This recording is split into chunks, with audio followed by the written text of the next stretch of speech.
खासकर वो विधवाएं जो मजबूरी में गर्भवती तो हो जाती थीं, परंतु समाज के डर से अपने बच्चों को मार देती थीं। ये महिलाएं न सिर्फ अपमान और शोषण की शिकार थीं, बल्कि उनके बच्चों को भी जीने का हक नहीं मिलता था। ज्योतिराव का दिल इस अत्याचार को देखकर पसीज गया। वे सोचते थे, क्या एक बच्चे का जन्म उसका गुनाह है? क्या एक माँ को सिर्फ समाज के डर से अपने बच्चे की जान लेनी चाहिए? इस पर साल 1863 में ज्योतिराव ने एक साहसी कदम उठाया। उन्होंने बाल हत्या प्रतिबंधक गृह की स्थापना की। यह गृह उन औरतों के लिए एक सुरक्षित ठिकाना था जो मजबूरी में अपने बच्चों को मारने के लिए विवश थीं। इस गृह में गर्भवती विधवाओं को न सिर्फ आश्रय मिलता था, बल्कि उनके बच्चों को भी जिंदगी मिलती थी। लेकिन ज्योतिराव यहीं नहीं रुके। उन्होंने एक ऐसा कदम उठाया जिसने समाज को हिला कर रख दिया। इसी दौरान ज्योतिराव को एक गर्भवती ब्राह्मण विधवा काशीबाई के बारे में पता चला। काशीबाई को समाज ने ठुकरा दिया था। उसे न तो परिवार ने अपनाया, न ही गांव वालों ने। ज्योतिराव और सावित्रीबाई ने उसे अपने घर में पनाह दी। उन्होंने अपने घर में ही काशीबाई के प्रसव की व्यवस्था की। काशीबाई ने एक बेटे को जन्म दिया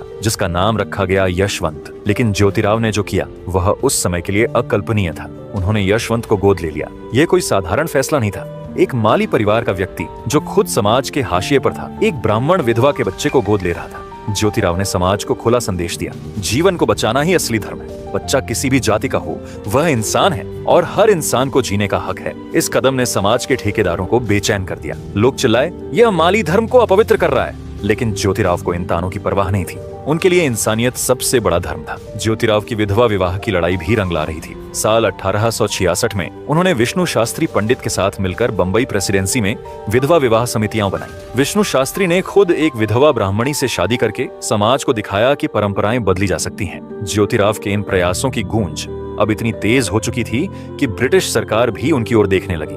साल 1872 में ब्रिटिश सरकार ने नेटिव मैरिज एक्ट लागू किया, जिसने विधवा विवाह को कानूनी मान्यता दे दी। यह ज्योतिराव की एक बड़ी जीत थी। लेकिन ज्योतिराव के लिए यह सिर्फ शुरुआत थी। सती प्रथा को खत्म करना, नवजात बच्चों की हत्या रोकना और विधवा विवाह को बढ़ावा देना, ये सब उनके मिशन का हिस्सा थे। वे मानते थे कि जब तक समाज की सबसे कमजोर कड़ी यानी औरतों और दलितों को सम्मान नहीं मिलेगा, तब तक कोई भी प्रगति अधूरी है। समझ गए दोस्तों? जैसे कभी समाज ने औरतों और दलितों को नीचा दिखाया, उन्हें दोयम दर्जे का माना, उसी तरह आज हम वही नजरिया बिहार के साथ अपना रहे हैं। मेरी बात ध्यान से सुनो और याद रखना, जैसे आज हम बिहारियों को गंदी नजर से देख रहे हैं, वैसे ही पूरी दुनिया हमारे भारत को उसी गंदी नजर से देखती है। जब तक हम अपने ही लोगों की इज्जत करना नहीं सीखेंगे, तब तक हम दुनिया से इज्जत की उम्मीद कैसे कर सकते हैं? बिहार सिर्फ एक राज्य नहीं है, वो हमारी असली जड़ है। वहाँ की मिट्टी ने हमें चाणक्य, बुद्ध, आर्यभट्ट और गजब के मेहनती हाथ दिए हैं। और आज अगर हम उसी मिट्टी को ठुकरा रहे हैं, तो समझ लो हम अपनी ही जड़ों को काट रहे हैं।